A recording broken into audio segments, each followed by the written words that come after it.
नमस्कार, ANB news देख रहे हैं आप। मैं हूं आपके साथ पल्लवी राजपूत और हमारे इस बुलेटिन में आप सभी का स्वागत है। आइए रुख करते हैं खबरों का।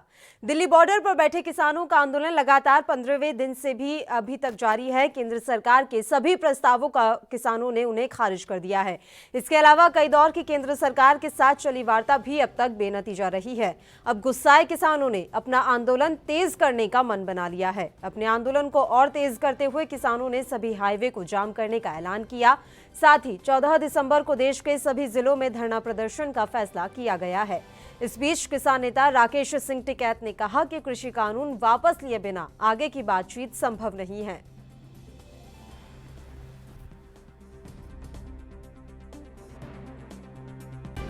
देखो, जो प्रस्ताव आया उसमें बिल वापसी की कोई बात उसमें नहीं आई। प्रस्ताव में वो संशोधन उसमें चाहते हैं। संशोधन को किसान तैयार नहीं है। हम चाह रहे कि पूरा बिल वापसी हो, ठीक है, और बिल वापसी के अलावा कोई अभी रास्ता निकलता नजर नहीं आ रहा। यहाँ पर एमएसपी का भी जिक्र किया है, कॉन्ट्रैक्ट मंडी का भी, फार्मिंग का भी हुआ है। मंडी सिस्टम में किसानों की सहूलियत देने और प्राइवेट प्लेयर्स पर टैक्स लगाने की बात भी की गई है। तमाम जो बातें हैं वो सरकार की तरफ से की गई है। मंडी सिस्टम को लेकर काफी सारे सवाल उठ रहे थे। मंडी का जो वो है, मंडी का उसमें बिलों में है और बिलों की वापसी की बात कर रहे हैं हम। अभी संशोधन पर बात नहीं कर रहे। जहाँ तक एमएसपी का सवाल है, एमएसपी बिल से अलग है। एमएसपी पे कोई उनकी ठोस नीति अभी सरकार की नहीं है। एमएसपी पे इनको कानून बनाना पड़ेगा। जैसे 3 बिल लेकर आए, ऐसे ही एमएसपी का एक बिल लेकर आना पड़ेगा, या इसी में ये क्लोज डालते। तो उन्होंने एमएसपी को तो पूर्ण रूप से अलग रखा और वो कहते हैं जी एमएसपी इस कानून का हिस्सा ही नहीं है। लेकिन एमएसपी में लिखित आश्वासन देने की लिखित में कुछ नहीं होने का ना, लिखित में कुछ नहीं होने का है। ये सारे सब लुट का आए हैं ना अपने गांव से। ये अपना धान बेच का है और इनका 800 रुपये में धान बिका, इनका 1000 रुपये में धान बिका। जो सरकार का रेट था वो रेट था 1800 रुपये पर क्विंटल, ठीक है। तो 1000 रुपये का नुकसान करके ये लोग आए हैं।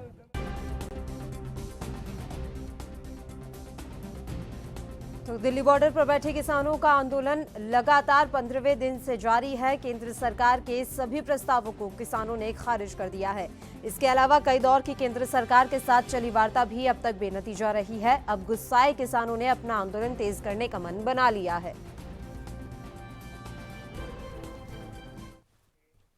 और इस खबर पर तमाम जानकारी के साथ दिल्ली से हमारे संवाददाता राजीव तिवारी इस समय लाइव जुड़ गए हैं। राजीव, आपसे अपडेट चाहेंगे किसान आंदोलन को लेकर। फिलहाल क्या कुछ जानकारी मिल रही है?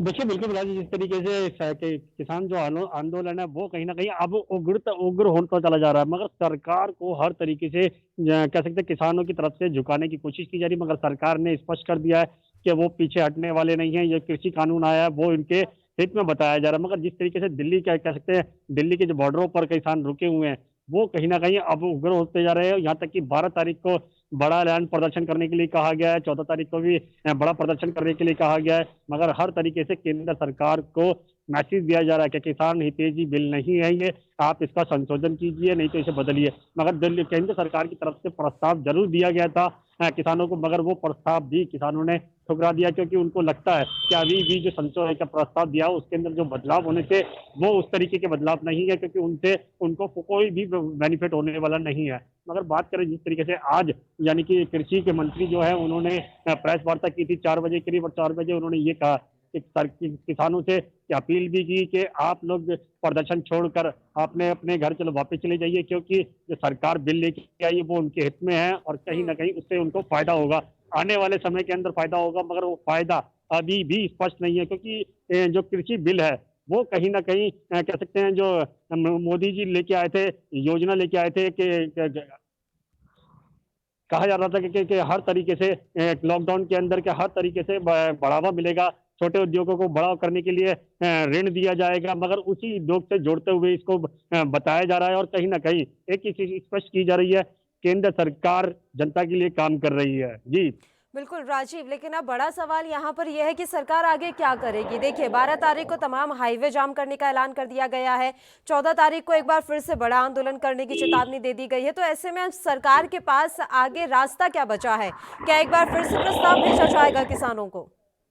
देखिए, बिल्कुल सही कहा आपने। एक चीज़ तो स्पष्ट है, केंद्र सरकार की तरफ से हो सकता है दोबारा से प्रस्ताव दिया जाएगा किसानों को। अगर किसान उसमें भी सहमति नहीं जताते हैं, तो कहीं न कहीं केंद्र सरकार के लिए मुश्किलें बढ़ेंगी। मगर केंद्र सरकार की तरफ से आज भी कृषि मंत्री ने अपील की थी कि आप प्रदर्शन छोड़ दीजिए, क्योंकि ये तरीका नहीं है, और कि कृषि कानून जो आया है वो उनके हित में बताया जा रहा है। मगर अभी भी किसानों को ये समझ में नहीं आ रहा है कि अगर हित में हैं, तो फिर ये पूंजीपतियों के बारे में क्यों सोचा जा रहा है? क्योंकि जो बड़ी कंपनियां आएंगी, जो उनके घर पर आके उनसे फसलें खरीदेंगी, तो उनका बेनिफिट कैसे हुआ और ये किसानों का बेनिफिट कैसे हुआ? यहाँ पर कहीं ना कहीं समझाने के लिए दिक्कतें जरूर हो रही है। मगर एक चीज स्पष्ट है, किसान अभी भी मानने वाले नहीं है, क्योंकि जब तक ये बिल कह सकते हैं, जो तीनों के कृषि कानून आए हैं, जब तक ये वापस नहीं लिए जाएंगे, तो कहीं ना कहीं इसी तरीके की दरार दोनों सरकार के और किसानों के बीच में बनती रहेगी। जी। बिल्कुल। और इस बीच में जिस तरह से जानकारी मिल रही है कि राकेश टिकैत ने साफ कर दिया है कि जब तक कृषि कानून रद्द नहीं किए जाएंगे तब तक हम आगे बातचीत नहीं करेंगे। ये तो अब एक तरीके से केंद्र सरकार की साख का सवाल हो गया है राजीव, कि आखिर अब वो कैसे इन कृषि कानूनों को वापस कर दे। इससे पहले जिस तरह से भूमि अधिग्रहण बिल आया था, उस पर भारी विरोध हुआ और उन्हें अपने पैर खींचने पड़े। अब अगर कृषि कानूनों को लेकर भी उन्हें अपने पैर खींचने पड़ेंगे तो कहीं ना कहीं उनकी साख का सवाल है, और इसलिए शायद केंद्र जो है अभी अपने अड़ियल रवैये पर है। बिल्कुल सही कहा आपने। एक चीज स्पष्ट है, जिस तरीके से केंद्र सरकार का जो रवैया है वो कहीं ना कहीं अड़ियल जरूर है, क्योंकि अगर वो कृषि कानून को भी पीछे लेते हैं, यानी कि उसे उसके लिए भी बैक करते हैं, तो कहीं ना कहीं और भी आवाजें उठेंगी और भी बिलों के लिए कहा जाएगा कि इसको भी वापस लीजिए, उसको भी वापस लीजिए, तो कहीं ना कहीं केंद्र सरकार और ज्यादा मुश्किलों में नजर आएगी। मगर बात करें किसी तरीके से भी कृषि जो सरकार है वो पीछे नहीं हटने वाली है, क्योंकि उन्होंने पहले ही स्पष्ट कर दिया। यहाँ तक कि जो प्रधानमंत्री नरेंद्र मोदी जी है, उन्होंने भी स्पष्ट कर दिया कि कृषि कानून किसानों के हित में है और कहीं ना कहीं उसको वापस नहीं ले जाएगा। अब यही क्या कह सकते हैं, 8 तारीख को अमित शाह ने भी स्पष्ट कर दिया, कृषि कानून जो है वो वापस नहीं होगा। मगर आप किसान चाहें कितनी भी जोर लगा लें, कृषि कानून वापस नहीं लिया जाएगा। मगर देखना होगा कि किसान कानून को जो किसान जो है, जो प्रदर्शन के लिए अड़े हुए हैं अभी भी, क्या उसका असर अगर सरकार पे पड़ता है तो कहीं ना कहीं मुश्किलें खड़ी होती है केंद्र सरकार की। मगर अभी भी कहीं ना कहीं ये जताया जा रहा है कि केंद्र सरकार पीछे हटने वाली नहीं है। जी राजीव, लेकिन किसानों के इस आंदोलन में विपक्षी पार्टियों का क्या काम है? इन राजनेताओं का क्या काम है जो इस समय अपनी राजनीतिक रोटियां सेक रहे हैं? यूपीए के कार्यकाल में जिस तरह से इन्हीं कृषि कानूनों को लागू करने की कोशिश की गई थी, तो अब किस मुंह से कांग्रेस और तमाम विपक्षी पार्टी के नेता इस मसले में कूद रहे हैं? देखिए, एक चीज स्पष्ट है, बात करें पार्टियों की, कहीं ना कहीं जो विपक्षी पार्टियां सभी किसानों का समर्थन अब कर रही हैं। उस टाइम पे जब नहीं किया था, जब यूपीए की पार्टी थी और कहीं ना कहीं केंद्र सरकार के अंदर कांग्रेस की पार्टी थी, और कहीं ना कहीं हर तरीके से उस टाइम पे भी किसानों को नहीं समझाया जाता था, ना ही किसानों को बेनिफिट बताया जाता था, सिर्फ कानून बना के उनको थोप दिया जाता था। मगर आज भी वही प्रक्रिया है, चाहे वो बीजेपी है चाहे कांग्रेस है, मगर किसानों के ऊपर सिर्फ कानून बना के थोपा जा रहा है। इसीलिए कहीं ना कहीं किसान अपनी आवाज उठाने के लिए मजबूर हुए हैं। मगर बात करें जिस तरीके से विपक्ष के अंदर, चाहे किसी कोई भी पार्टी हो, सभी अपना वोट बैंक का इस्तेमाल करने की कोशिश कर रहे हैं, क्योंकि अभी उत्तराखंड के अंदर भी इलेक्शन है और कहीं ना कहीं दिल्ली के अंदर भी इलेक्शन है। तो तमाम मुद्दों को, किसानों का जो वोट बैंक है, सबसे पहले उसको हासिल करने की कोशिश की जा रही है। और ताकि बात करें कि जिस तरीके से राजनीति कहीं ना कहीं मुद्दा जरूर हाथ में लगा है उनके, और वो मुद्दा वो अपने हाथ से छोड़ना नहीं चाहेंगे, क्योंकि केंद्र सरकार को घेरने का इससे बड़ा मुद्दा उनके पास नहीं मिल सकता। जी बहुत बहुत शुक्रिया राजीव, तमाम जानकारी हम तक पहुंचाने के लिए। तो आपको बता दें कि दिल्ली में जिस तरह से किसान आंदोलन को लेकर इस समय हम तस्वीरें देख पा रहे हैं, वो अब चिंताजनक होती जा रही है। किसानों ने अपना आंदोलन अब तेज करने का फैसला ले लिया है, और इस बीच ये बड़ी खबर भी मिल रही है कि राकेश टिकैत ने साफ कर दिया है कि जब तक किसान आंदोलन वापस नहीं होते हैं तब तक आगे की बातचीत संभव नहीं है। अगली खबर का रुख कर लेते हैं। भारतीय जनता पार्टी के अध्यक्ष जेपी नड्डा की सुरक्षा में भारी चूक का मामला सामने आया है। कोलकाता दौरे के दौरान उनके काफिले की एक कार पर ईंट से हमला हुआ। इसका वीडियो भी सोशल मीडिया पर तेजी से वायरल हो रहा है। पश्चिम बंगाल बीजेपी के अध्यक्ष दिलीप घोष ने इस बारे में केंद्रीय गृह मंत्री अमित शाह को पत्र लिखा है, जिस पर मंत्रालय ने रिपोर्ट तलब की है। नड्डा 2 दिनों की कोलकाता दौरे पर हैं। राज्य में अगले साल विधानसभा चुनाव होने हैं, उसकी तैयारियों की समीक्षा करने नड्डा पहुंचे हैं। ऑनलाइन पोस्ट किए गए एक नाटकीय वीडियो में दिख रहा है कि कार की विंड स्क्रीन पर ईंट फेंकी जा रही है। कहा जा रहा है कि ये कार जेपी नड्डा के काफिले का हिस्सा थी। बंगाल बीजेपी प्रमुख दिलीप घोष ने आरोप लगाया है कि नड्डा के दौरे के समय पार्टी कार्यालय के बाहर लाठी डंडों से लैस भीड़ जमा थी। नड्डा ने भी वहां सभा को संबोधित करते हुए कहा कि वो इसलिए सुरक्षित बच गए क्योंकि उनके पास बुलेट प्रूफ कार थी। पत्रकारों से बात करते हुए दिलीप घोष ने कहा, पार्टी अध्यक्ष जेपी नड्डा की राज्य यात्रा के दौरान भारी सुरक्षा चूक हुई है। कल उनके कार्यक्रमों में पुलिस की कोई मौजूदगी नहीं थी। मैंने गृह मंत्री अमित शाह और स्थानीय प्रशासन को इस बाबत लिखा है।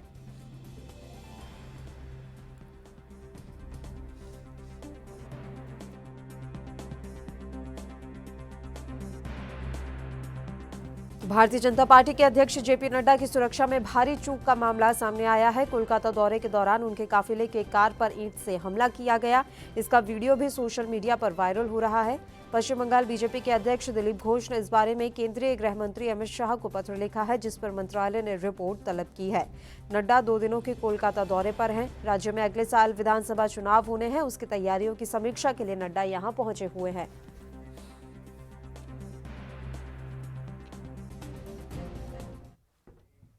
और इस मसले पर चर्चा के लिए राजनीतिक विश्लेषक डॉक्टर नेपाल सिंह जी इस समय हमारे साथ लाइव जुड़ गए हैं। डॉक्टर सिंह, बहुत बहुत स्वागत है आपका एएनबी न्यूज पर।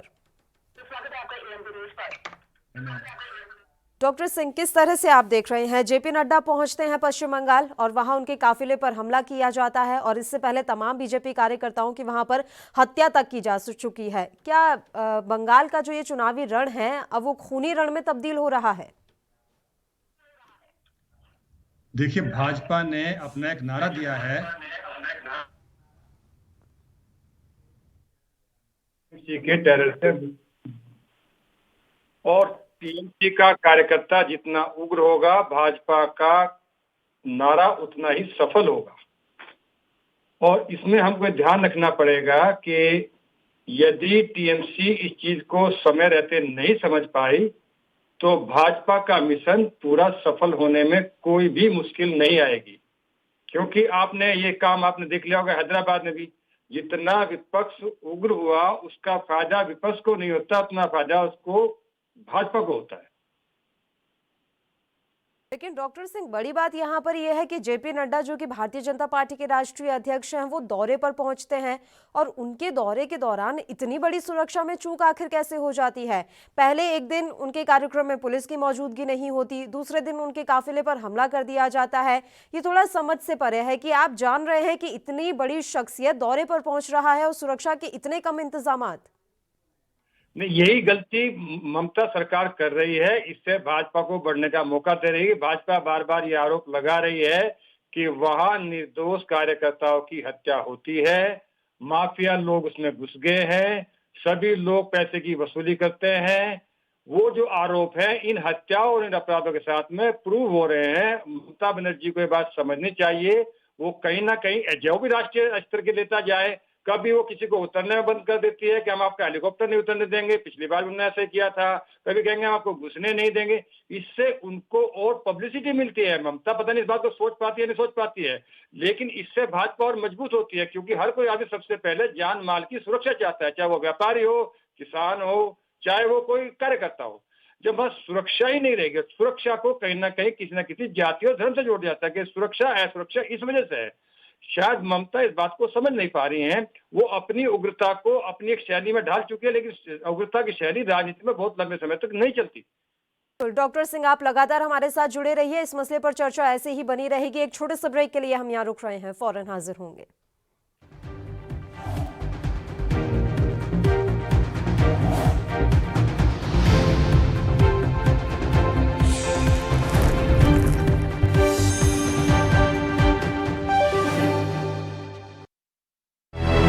लखनऊ से लेकर चंडीगढ़ तक, मुंबई से लेकर रायपुर तक, क्या है राजनीति की हलचल, क्या है समाज का मिजाज।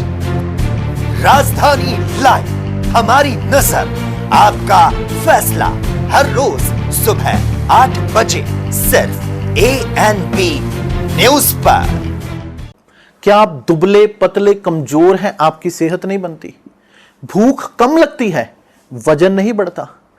दरअसल मेन बात खाना पीना खाना नहीं है, मेन बात है खाया पिया लगना। और अगर खाया पिया लगेगा ही नहीं तो सेहत बनेगी कैसे। इसलिए हमारी संस्था सन्यासी आयुर्वेदा ने एक ऐसी दवा बनाई है जो कि आपके पाचन तंत्र को, आपके लीवर सिस्टम को ठीक करने का काम करती है, ताकि आप जो भी खाएं उसका पूरे का पूरा निचोड़ आपके शरीर को लगे, आपकी भूख बढ़े, खाया पिया सही से लगे, नया खून बने, हड्डियों में जान आए, वजन बढ़े, ताकत बढ़े, चेहरे पर नूर आए और आप मोटे तगड़े खूबसूरत पर्सनैलिटी के मालिक बन जाएं। यह दवा पूरी तरह से आयुर्वेदिक होती है। इसका शरीर पर कोई भी साइड इफेक्ट, कोई भी नुकसान या दुष्प्रभाव नहीं होता। लड़के लड़कियां दोनों इसका इस्तेमाल कर सकते हैं और पहले 15 दिन के अंदर ही आपको इसका असर महसूस हो जाएगा। सिर्फ 650 रुपए की पूरे 1 महीने की दवा होती है और आप इसे घर बैठे 01145454545 पर फोन करके दवा मंगवा सकते हैं। प्रिय हरियाणावासी भाई और बहनों, इन दिनों धुंध और कोहरा छाने लगा है, जिससे सड़कों पर दुर्घटनाओं की आशंकाएं बढ़ जाती हैं। मैं वाहन चालकों से अपील करता हूं कि यातायात के नियमों का पालन करें, वाहन पर नियमानुसार समुचित रिफ्लेक्टर लगवाएं, वाहन के बीच उचित दूरी बनाए रखें, अपनी सुविधा एवं सुरक्षा के लिए फॉग लाइट लगवाएं और उसका उपयोग करें। वाहन धीमी गति से चलाएं और शराब पीकर वाहन न चलाएं। गलत दिशा में वाहन न चलाएं और सड़क पर पार्किंग न करें। सड़क पर बनी सफ़ेद पट्टी का ध्यान रखें। वाहन को लो बीम पर चलाएं। दुर्घटना होने की स्थिति में तुरंत वाहन से निकलने और सुरक्षित स्थान पर जाने का प्रयास करें। पुलिस को तुरंत सूचित करें ताकि आपको मदद मिल सके और दुर्घटनाग्रस्त वाहन को भी सड़क से हटाया जा सके। धन्यवाद। सबसे अलग अंदाज, हम बनेंगे आपकी आवाज, सवालों की धार, खबरों की बौछार, सिर्फ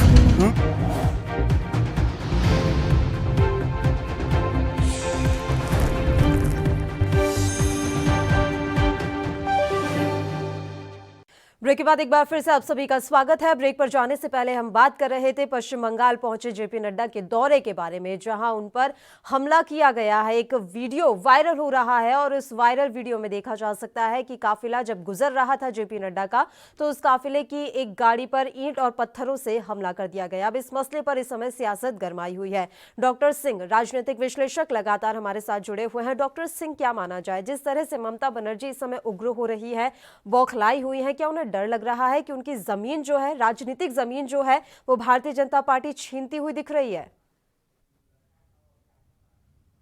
नहीं था कि भाजपा इतना बड़ा अच्छा प्रदर्शन बिहार में करे और बिहार और बंगाल की लगी हुई सीटें सीधे एक दूसरे के चुनाव को प्रभावित करती हैं। ये स्वाभाविक है, आपने बिल्कुल ठीक कहा कि ममता समय बिल्कुल बौखलाई हुई है। और उसका दूसरा डर ये है कि उनकी हिंदू वोट को जोड़ने वाले नेता धीरे धीरे भाजपा की ओर रुख कर रहे हैं। कुछ नेताओं ने पिछले खुलेआम उसको प्रकट किया, कुछ लोग अभी धीरे धीरे वो कहीं ना कहीं संपर्क में है भाजपा के।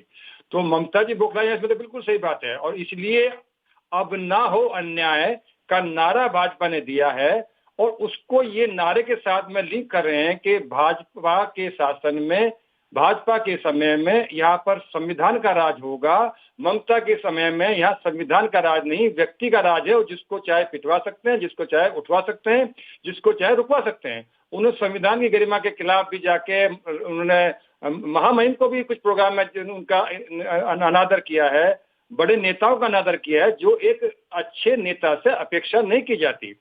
और ममता की इस शैली से कुछ लोग उसके साथ जरूर जुड़ सकते हैं, लेकिन अधिकांश लोग, क्योंकि बंगाल का जो मतदाता है सबसे ज्यादा राजनीतिक सक्रिय मतदाता है, सबसे ज्यादा सहनशील और संवेदनशील मतदाता है।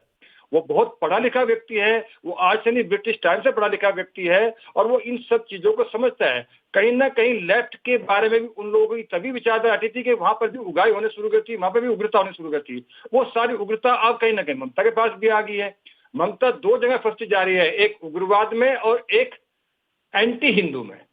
और शायद भाजपा के यही दो टूल हैं जो उनको हराने में सफल हों। बिल्कुल। डॉक्टर सिंह, एकदम सही कहना है आपका। ममता बनर्जी को अपना अब ये उग्र रवैया हटाना होगा, तभी जाकर वो आने वाले समय में जो चुनाव हैं उनमें जीत दर्ज कर सकती हैं। आप लगातार हमारे साथ जुड़े रहिए डॉक्टर सिंह। तो पश्चिम बंगाल दौरे पर जेपी नड्डा पहुंचे हुए हैं, जहां उनके काफिले पर हमला किया गया और अब इस मामले ने तूल पकड़ना शुरू कर दिया है। जमकर इस मसले पर सियासत हो रही है। अगली खबर का रुख कर लेते हैं। अयोध्या के ढांचा ध्वंस मामले में सुप्रीम कोर्ट के ऐतिहासिक निर्णय ने भारतीय राजनीति में राम के प्रति आग्रह और स्वीकार्यता को एक नया फलक और विस्तार प्रदान किया है। कांग्रेस समेत कई दलों ने इस बात को समझ लिया है कि राजनीतिक दृष्टि से राम का विरोध कहीं ना कहीं घाटे का सौदा है। शायद यही कारण है कि मध्य प्रदेश में 1.25 साल के अंदर सत्ता गंवाने वाले पूर्व मुख्यमंत्री कमलनाथ सिंह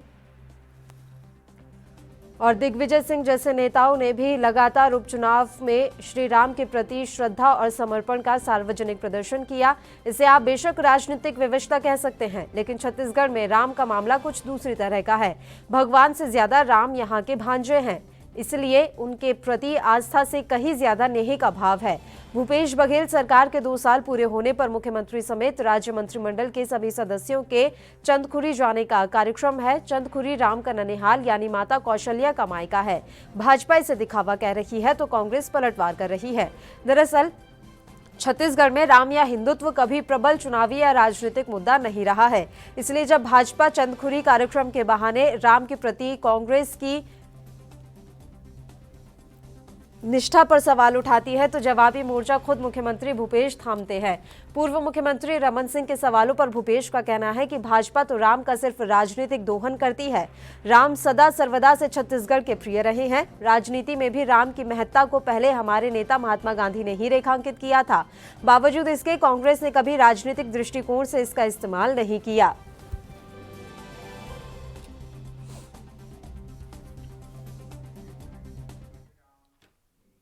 और इस मसले पर भी तमाम चर्चा के लिए राजनीतिक विश्लेषक डॉक्टर सिंह का हम रुख कर लेते हैं। डॉक्टर सिंह, किस तरह से आप देख रहे हैं छत्तीसगढ़ के सीएम भूपेश बघेल अब श्री राम के ननिहाल जाने की तैयारी कर रहे हैं। भाजपा इसे सिर्फ एक राजनीतिक स्टंट बता रही है।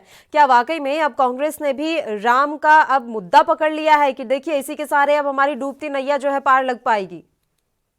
देखिए, राजनीति को थोड़ा समझने के लिए हमें सबसे बड़े हमारे राजनीतिक व्यक्ति थे गांधी जी। स्वतंत्रता की लड़ाई में पूरे देश का नेतृत्व गांधी जी ने किया और वो कांग्रेस जो गांधी को फॉलो करती आई थी, वो कांग्रेस खुद गांधी जी को भूल गई। गांधी जी ने अपनी खुद किताब में लिखा है, अपने उसमें उन्होंने लिखा है माय एक्सपेरिमेंट विद ट्रूथ में कि इस देश में, भारत देश में आजादी के बाद 125 साल तक कोई राजनीतिक दल किस धर्म और जाति की राजनीति से अलग नहीं हट पाएगा। और कांग्रेस ने जो एक तरफा होकर धर्म की लड़ाई लड़ने की कोशिश करी, एक तरफा एडवोकेट बनने की कोशिश करी, वही उसके लिए घातक बन गया। लेकिन इसमें सबसे स्मार्ट बने केजरीवाल। आप दिल्ली में देखे, उन्होंने कहीं पर भी उन्होंने मान लिया था कि मुस्लिम अल्पसंख्यक वोट तो मेरे साथ जाएंगे ही, लेकिन हिंदू वोट के लिए कभी वो हनुमान मंदिर गए, कभी वो जैन लोगों के बीच में बैठे। उन्होंने एक बार भी हिंदू वोट को नाराज करने का कोई कार्य चुनाव में नहीं किया।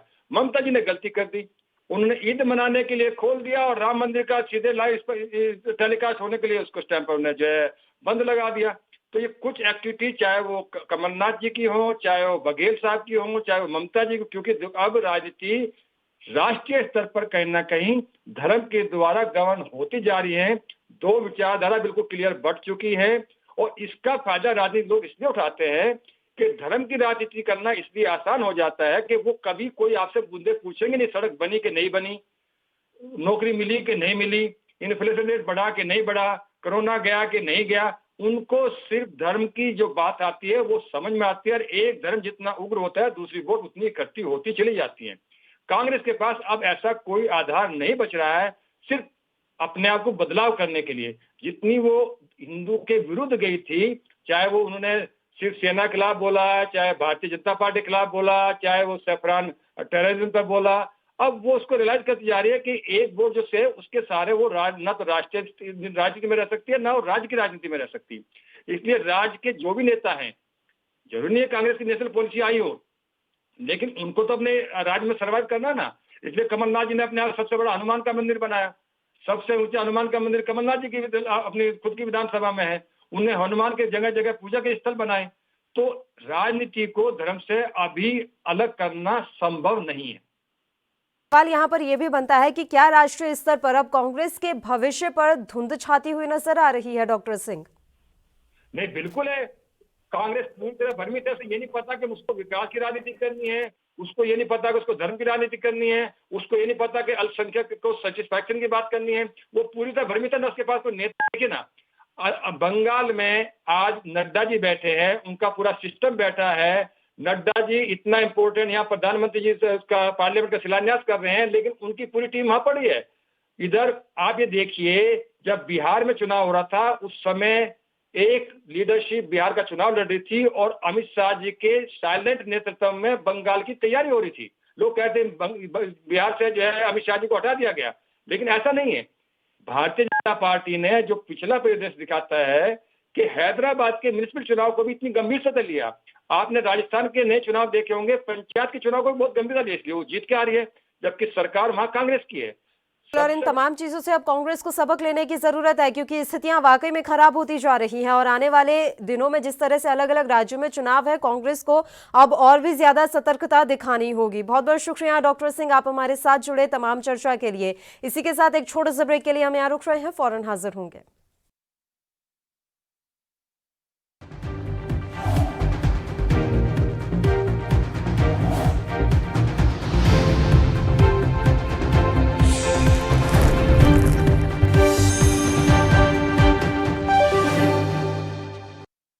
अंदाज, हम बनेंगे आपकी आवाज, सवालों की धार, खबरों की बौछार, सिर्फ मेरे साथ एएनबी न्यूज पर।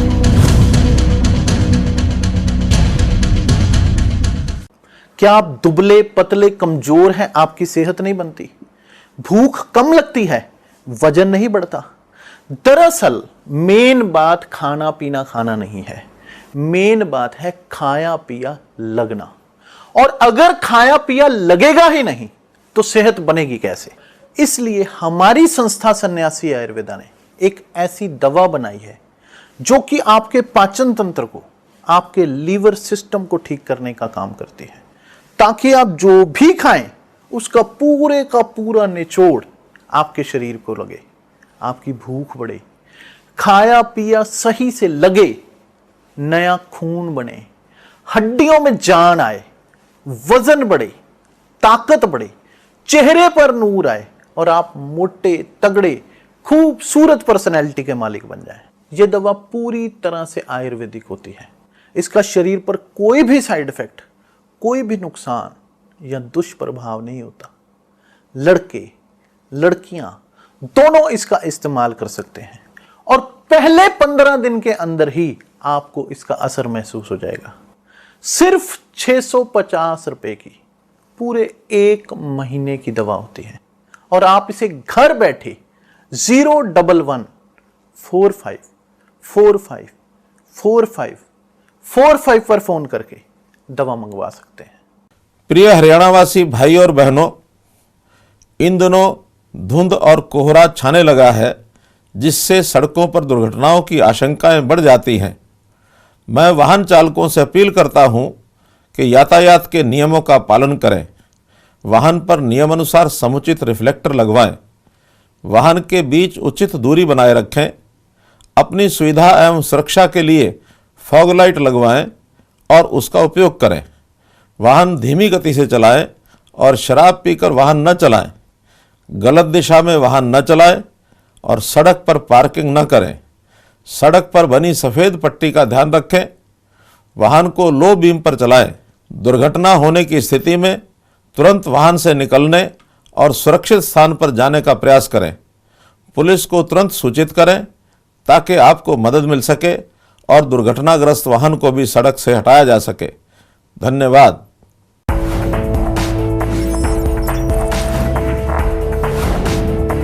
कम ब्रेक और ज्यादा खबरों के साथ देखिए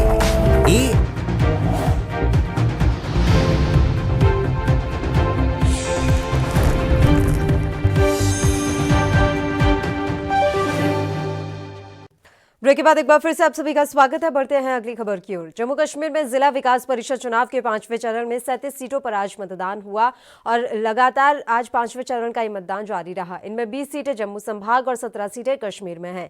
कुल 2104 मतदान केंद्रों पर आज मतदान हुआ है। राज्य चुनाव आयुक्त के शर्मा ने बताया कि 5वें चरण में 299 उम्मीदवार चुनावी मैदान में हैं। 229 पुरुष उम्मीदवार और 70 महिला उम्मीदवार है। वहीं सुरक्षा कारणों और किसी प्रकार की अफवाह न फैले, इसको ध्यान में रखते हुए दक्षिण कश्मीर के सभी जिलों में इंटरनेट सेवा को अस्थायी रूप से बंद कर दिया गया था। इसके अलावा डीडीसी चुनाव के 5वें चरण के लिए जारी मतदान के बीच एक दर्दनाक हादसा भी हुआ। यहां उत्तरी कश्मीर के बारामूला जिले के सोपोर शहर के बाहरी इलाके में एसएसबी के एक जवान की सर्विस राइफल दुर्घटनावश चल गई। इस घटना में जवान गंभीर रूप से घायल हो गया। एक पुलिस अधिकारी ने इस घटना की पुष्टि की और कहा कि घायल सैनिक की हालत स्थिर है। तो हम सभी के लिए सबसे पहले यही ज़रूरी है कि हम लोग वोट करें। वोट हमारा अधिकार है। हमें आज अपने सारे काम काज छोड़ के सबसे पहले वोट करना चाहिए, क्योंकि यही एक मौका है कि हम अपने लिए एक सही कैंडिडेट चुनें जो कि हमारी ज़रूरतों को पूरा कर सके। और आज जो वोटिंग होती है वो हम किसी के प्रेशर में आके नहीं कर सकते, क्योंकि वोट हमारा अधिकार है। हमें अपनी फैमिली वालों के प्रेशर से किसी ऐसे कैंडिडेट को नहीं चुनना चाहिए जो सिर्फ उनको सही लगे। हमें उनको वोट करना चाहिए जो सिर्फ हमें सही लगे, जो हमारी ज़रूरतों को पूरा कर सके। मेरा कहना है कि हमारे लिए स्कूल होने चाहिए, कॉलेज अच्छे से होने चाहिए और बिजली भी अच्छे से प्रोवाइड होनी चाहिए और रोड भी अच्छे होने चाहिए। सब कुछ अच्छे से प्रोवाइड होना चाहिए। वोटिंग ज़रूरी है। अपना मतलब कैंडिडेट चुनना, जैसे पीएम मोदी हैं, सबसे अच्छे मतलब प्रधानमंत्री हैं। इनके जैसा ना कोई आएगा ना कोई पीछे आया होगा। जो काम इन्होंने किए ना वो काम कोई करेगा नहीं, आने वाले भी कोई करेगा नहीं। जो पीछे वाला था उसने भी कोई कुछ नहीं किया, ठीक है। लेकिन ये तो अपना अपना ख्याल है। आ जाते हैं नए आदमी आते हैं, ये करो वो करो वही करो। जो काम इन्होंने कर दिया वो किसी ने नहीं किया, आगे भी कोई करेगा नहीं। और इस खबर पर तमाम जानकारी के साथ जम्मू से हमारे संवाददाता रविंद्र श्रीवास्तव इस समय फोन लाइन पर जुड़ गए हैं। रविंद्र, पूरी जानकारी आपसे चाहेंगे। 5वें चरण के डीडीसी चुनाव के लिए आज मतदान हुआ, किस तरह से क्या कुछ व्यवस्थाएं रही और क्या कहीं से कुछ ऐसी घटना भी सामने आई है जो कि अप्रिय हो? जी देखिए, फिलहाल ऐसी कोई घटना नहीं आई है, लेकिन एक दुर्घटनावश एक एसएसबी जवान की राइफल जो है वो नीचे गिरी थी और चल गई, जिसमें वो घायल हो गया था। उसको अस्पताल में भर्ती करवा दिया गया है। हालांकि उसकी हालत जो है अभी खतरे से बाहर बताई जा रही है। वहीं अगर बात करें चुनावों की, तो चुनाव जो है 5वें चरण के थे। जो मतदान है वो आज पूर्ण हुए हैं और शांतिपूर्ण तरीके से जो है मतदान हुए हैं। लोग यही चाहते हैं कि उनके इलाके का विकास हो और इस विकास के नाम पर ही लोग जो हैं अपने कैंडिडेट को चुन रहे हैं। हालांकि आज जम्मू के अंदर जो है 20 सीटों पर चुनाव था और 17 सीटें जो है कश्मीर घाटी में थी। मैं आपको बताऊं कि कुपवाड़ा जैसे इलाके में लोगों की लंबी लंबी कतारें देखने को मिली। लोग काफी ज्यादा उत्सुक थे अपना वोट डालने के लिए, क्योंकि उनका कहना है कि जो चुनाव है हम इसी वजह से उसमें हिस्सा ले रहे हैं ताकि जो स्थानीय लोग चुन के आएंगे उनके जरिए वो अपने इलाके का विकास जो है वो करवा सकेंगे। जी, भी जानकारी मिली है कि दक्षिण कश्मीर के तमाम जो जिले हैं वहां पर इंटरनेट सेवा को बंद कर दिया गया। तो कोई खास वजह, क्या सुरक्षा कारणों के चलते ये बड़ा कदम उठाया गया? जी देखिए, जिस तरह से लगातार आतंकियों के द्वारा इन चुनावों को बाधित करने की खबरें आ रही हैं, हालांकि पाकिस्तान की तरफ से भी इसमें खलल डालने की पुरजोर कोशिश जो है पाकिस्तान द्वारा की जा रही है। इसी को देखते हुए साउथ कश्मीर जैसा संवेदनशील इलाका है, वहां पर इंटरनेट सेवा को बाधित कर दिया गया था, बंद कर दिया गया था, ताकि जो अफवाहें फैलती हैं वो अफवाहें ना फैले। इसकी जानकारी खुद जो है अधिकारियों ने दी है। और मैं आपको बता दूं कि आज भी एक जो आतंकी है उसको पकड़ा गया था और बीती रात भी एक आतंकी को पकड़ा गया। और कल जिस तरह से एनकाउंटर हुआ था उसमें 2 आतंकी जो थे, 3 आतंकी जो अलबदर के थे वो मारे गए थे। तो कहीं ना कहीं इन चुनावों पर आतंकी साया जरूर बरकरार है, लेकिन सुरक्षा एजेंसियों की बात करें तो वो पूरी तरह से चौकस हैं और अपने काम को बाखूबी अंजाम दे रही हैं। जी देखिए, इन मतदान करने के लिए जिस तरह से लोग बढ़ चढ़कर बाहर निकल रहे हैं, बढ़ चढ़कर मतदान की प्रक्रिया में हिस्सा ले रहे हैं, उससे साफ तौर पर यह जाहिर हो गया है कि वाकई में अब जम्मू कश्मीर के जो निवासी हैं, जो जनता है, वो भी विकास चाहती है और कहीं ना कहीं आतंक की राह से अब युवा हट रहे हैं और एक अच्छा माहौल चाहते हैं, अच्छा विकास चाहते हैं। ऐसे में गुपकार गैंग के जो लोग हैं, उनका क्या कुछ कहना है? क्योंकि वो लगातार ये बात कह रहे थे कि इस मतदान में कोई हिस्सा नहीं लेगा, किसी तरह से कोई लोग बाहर नहीं निकल पाएंगे। तो अब गुपकार समूह के लोगों के लिए भी एक तरीके से इसे तमाचे के रूप में देखा जाए। बिल्कुल, देखिए जिस तरह से 370 को हटाया गया था, उसके बाद से जितने भी कश्मीर घाटी से संबंधित नेता थे उनको नजरबंद किया गया था। उनकी धीरे धीरे नजरबंदी हटाएगी, जैसे जैसे माहौल शांत हुआ उसके बाद उनकी नजरबंदी को हटाया गया। अब जब उनकी नजरबंदी हटी है तो उनके पास अब सत्ता जिसके ऊपर काबिज होकर वो लोगों पर राज करते थे, वो उनके पास नहीं है। तो कहीं ना कहीं उनके मन में ये चीजें चल रही हैं कि अब वापस फिर से सत्ता को हासिल किया जाए। इसी वजह से लोगों को भड़काने के लिए बयानबाजी जो है वो चल रही है, चाहे एनसी हो या पीडीपी हो, बयानबाजी जो है उनकी तरफ से की जाती है। और ये भी कहा जा रहा था कि इन चुनावों का कोई फायदा नहीं है, कोई मायने नहीं है, क्योंकि विकास जो है वो नहीं हो पाएगा। लेकिन लोग विकास चाहते हैं, लोग यही चाहते हैं, चाहे अगर जम्मू कश्मीर यूटी बना है, लेकिन विकास लोग चाहते हैं कि विकास हो। और जो स्थानीय लोग हैं जो इन चुनावों में खड़े हैं, उनमें उन लोगों को लेकर जो है वो काफी ज्यादा उत्साहित है और उनका लोगों का यही कहना है कि हम चुनाव जो लोगों को वोट डाल रहे हैं, जिन चुने जो उम्मीदवार खड़े हैं, वो सिर्फ विकास के नाम पर ही हम वोट जो है अपना काउंट कर रहे हैं।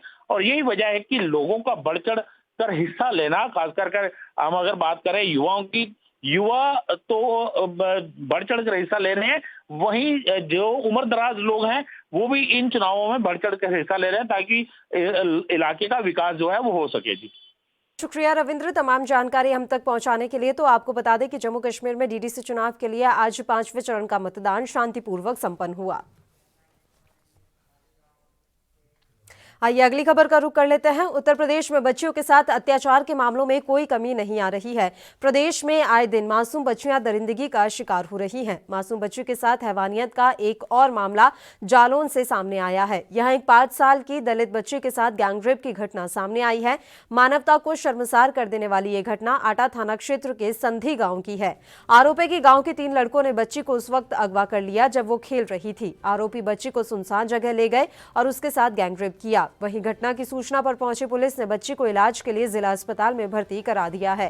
बच्ची की गंभीर हालत को देखते हुए उसे झांसी मेडिकल कॉलेज फिलहाल रेफर किया गया है।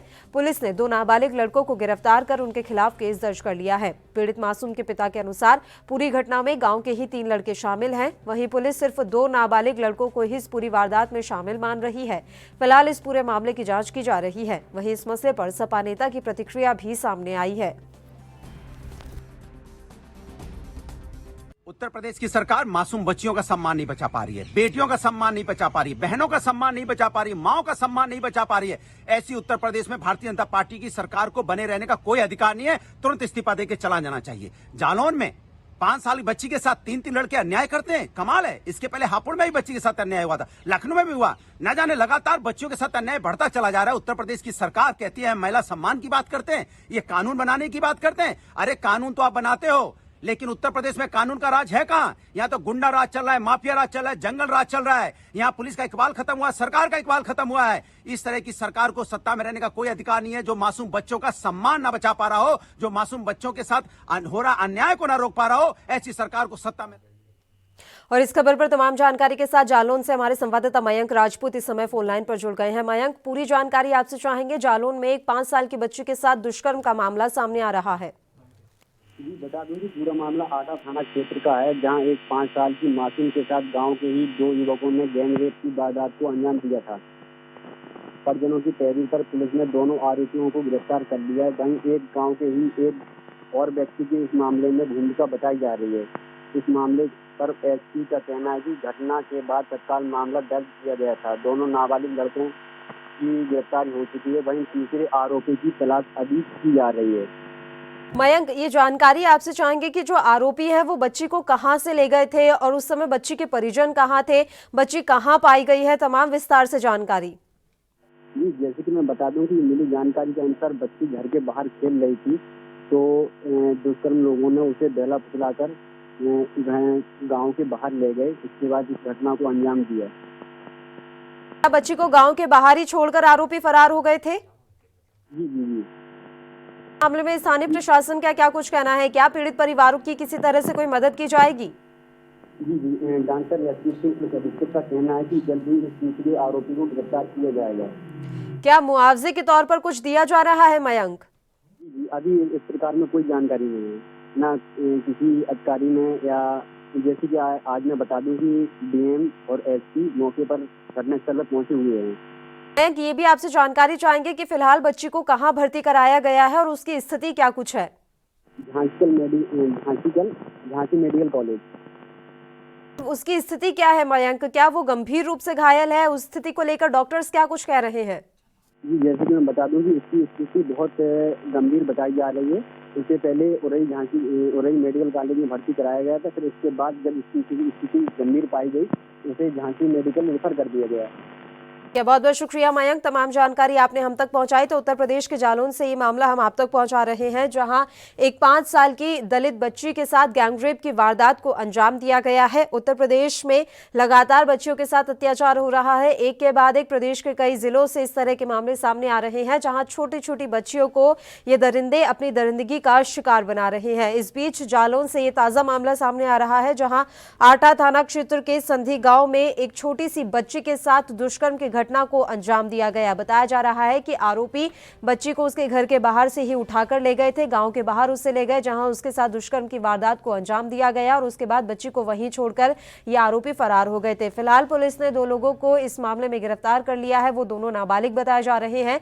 वहीं एक आरोपी अभी फरार है, जिसकी तलाश की जा रही है। परिजनों का कहना है कि इस पूरे मामले में गाँव के 3 लड़के शामिल है, जबकि पुलिस के अनुसार सिर्फ 2 नाबालिग ही इस पूरे घटनाक्रम में शामिल है। लेकिन परिजनों की तहरीर के आधार पर तीसरे आरोपी की तलाश लगातार की जा रही है।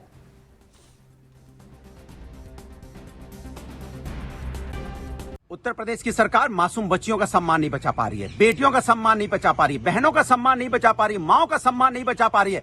ऐसी उत्तर प्रदेश में भारतीय जनता पार्टी की सरकार को बने रहने का कोई अधिकार नहीं है। तुरंत इस्तीफा देकर चला जाना चाहिए। जालौन में 5 साल की बच्ची के साथ 3 लड़के अन्याय करते हैं, कमाल है। इसके पहले हापुड़ में भी बच्ची के साथ अन्याय हुआ था, लखनऊ में भी हुआ। न जाने लगातार बच्चियों के साथ अन्याय बढ़ता चला जा रहा है। उत्तर प्रदेश की सरकार कहती है महिला सम्मान की बात करते हैं, ये कानून बनाने की बात करते हैं। अरे कानून तो आप बनाते हो, लेकिन उत्तर प्रदेश में कानून का राज है कहां? यहाँ तो गुंडा राज चल रहा है, माफिया राज चल रहा है, जंगल राज चल रहा है। यहाँ पुलिस का इकबाल खत्म हुआ, सरकार का इकबाल खत्म हुआ है। इस तरह की सरकार को सत्ता में रहने का कोई अधिकार नहीं है, जो मासूम बच्चों का सम्मान ना बचा पा रहा हो, जो मासूम बच्चों के साथ हो रहा अन्याय को ना रोक पा रहा हो। ऐसी सरकार को सत्ता में रहने का कोई अधिकार नहीं है। और इसी के साथ इस बुलेटिन में फिलहाल के लिए इतना ही। मुझे दीजिए इजाजत। देश प्रदेश की तमाम ताजा खबरों के लिए आप बने रहिए हमारे साथ। नमस्कार।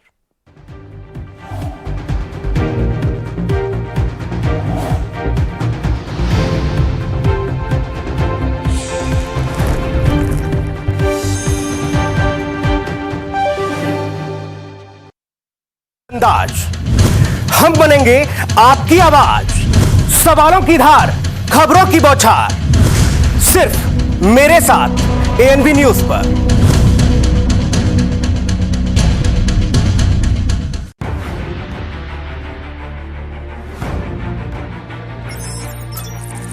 खबर चाहे सियासत की हो या सरकार की,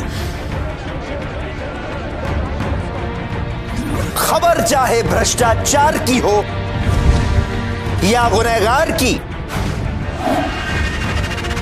दिन भर में क्या रहा देश जगत का हाल, किस मुद्दे ने बनाई किसकी सरकार, रखते हैं हम सब पर नजर।